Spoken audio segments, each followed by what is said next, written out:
Y'all, it's Kamikaze MMA coming back for the UFC 317 predictions on the day of the fight. You know how I do it. I am a procrastinator at heart, and that's what we like to do. Let's get right into it. Starting off with the early prelim opener, we're going Janata Dinez. This Alvin Hines dude can't fucking win. He's 7-0 though, so I'm going for Alvin Hines, but I don't think he's got it. Nico Price versus Jacob Smith. Jacob Smith first round KO. Janato Dinez probably second round KO. Terrence McKinney via Borshev, first good fight of the night. Tough to pick. Really tough. I think it's a 50-50 fight. I think Terrence McKinney can win it in the first or the second, or get a grappling decision. But Vyacheslav Borshev can come back in the second or the third and get a TKO.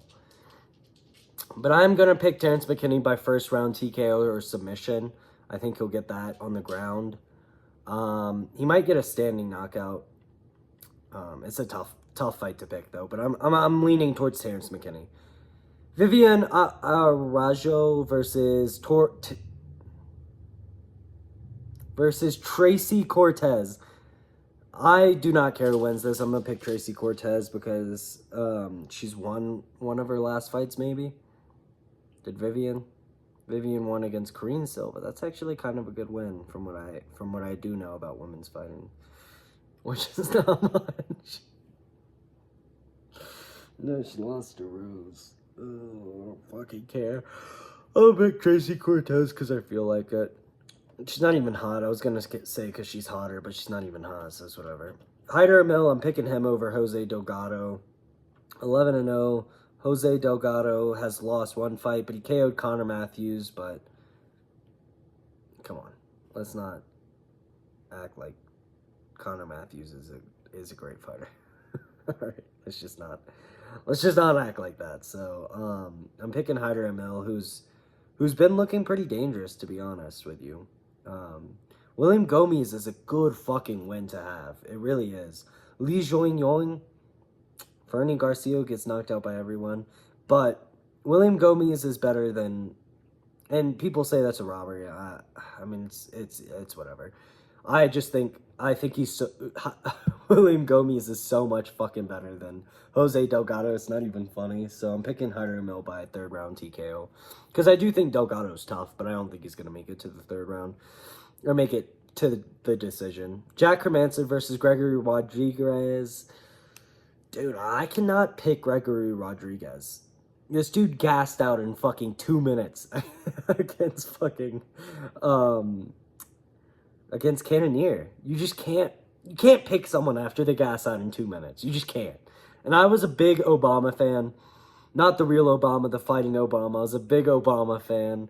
But I think Jack Hermansson's got him.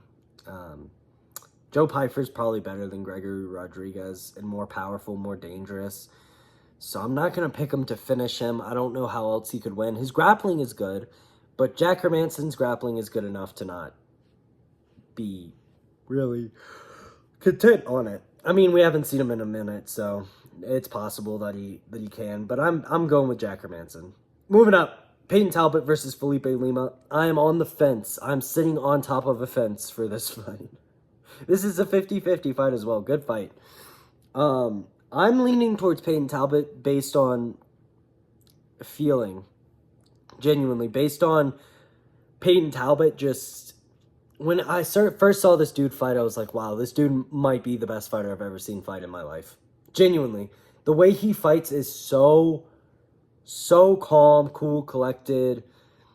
The one thing that I didn't see against Hani Barcelos is he doesn't seem to have any, like, oh, let's go get it.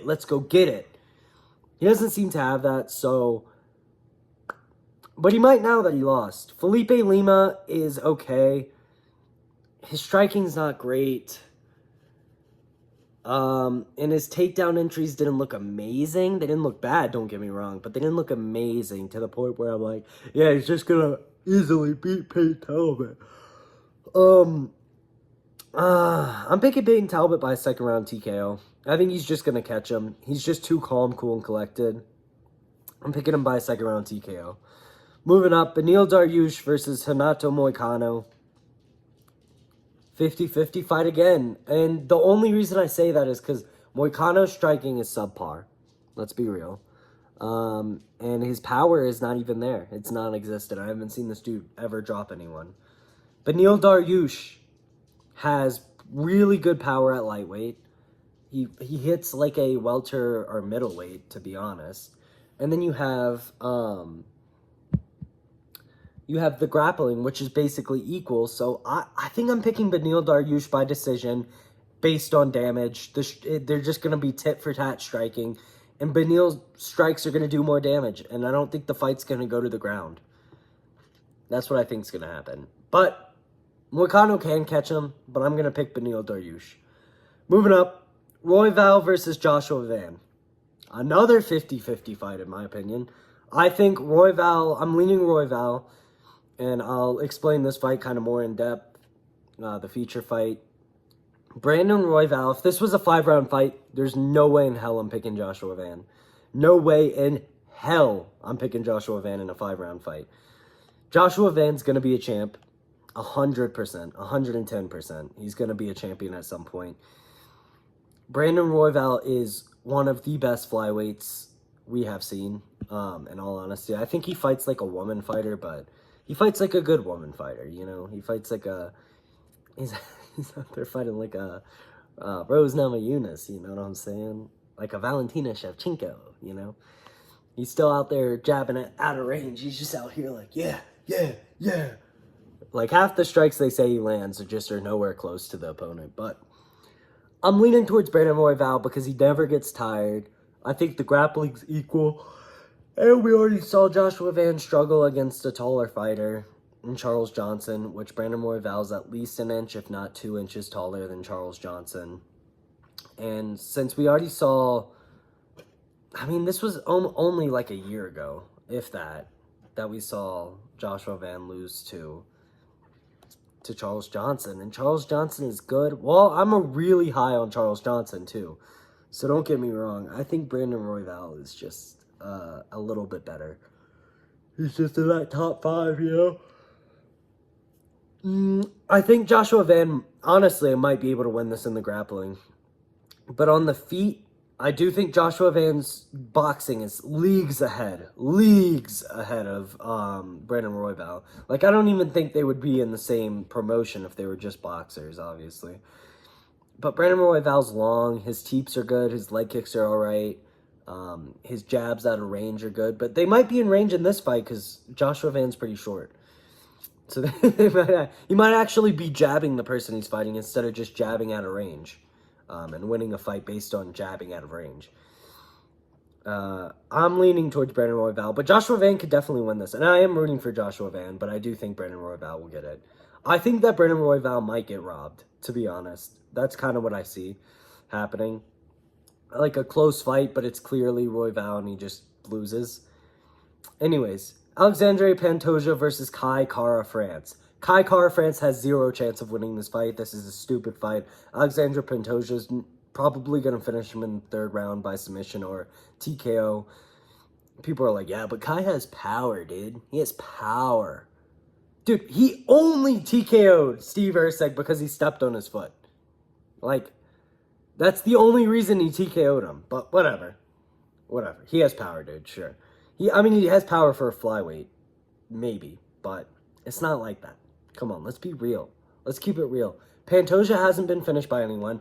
A flush flying knee by Kai Asakura, who's finishing like literally every Asian person who's ever fought in their fucking life.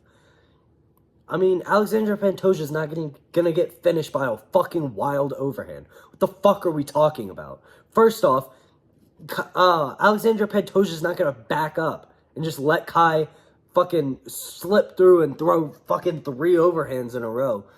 Because for some reason, flyweight has 0 skill. Bantamweight's the most skill, and then flyweight has like 0 skill. It's kind of weird to watch, but Kai Asakura, or Kai Kara France, that's funny that both of them, has 0 chance to, even, I don't even think he can make this to decision.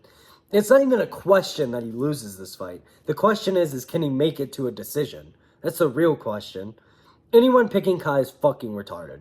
Kai should be the biggest underdog of any championship fight of all time. He has zero chance. Repeat, zero, unless the ref steps in and it's just like, nope, the fight's over when he lands like a jab. If he even knows how to throw a jab, because all he knows how to do is step through and throw fucking wild overhands because he's a fucking retard. Ilia Topuria versus Charles Oliveira. I'm going to tell you what I think will actually happen, and then I'm going to tell you what is going to happen. I think Ilia Topuria will get a knockout in the first round or the second round. What's actually going to happen is Ilia Topuria is going to blow out his knee in the first round. He's going to throw a low kick or a body kick and blow out his knee. I don't know why that's going to happen, but that's what's going to happen. The UFC sent me the script, and so I'm so excited to clip this once Ilia Topuria blows his knee out. But yeah, if he doesn't blow his knee out, he's knocking Charles Oliveira out cold. Out cold. I don't think Charles Oliveira has any way of winning this fight unless Ilia Topuria blows out his knee, which is what I'm predicting to happen. That's basically all for this card.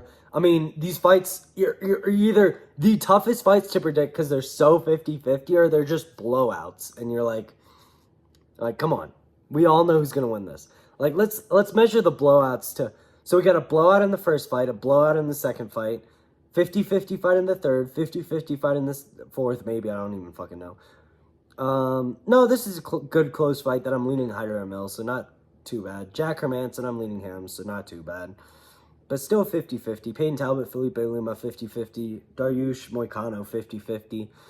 Royval Van, 50-50 in my opinion. Blowout and blowout. So we got some more 50-50 fights, but there's a lot of blowouts on this card in my opinion. Anyway, I'll see y'all later. Peace.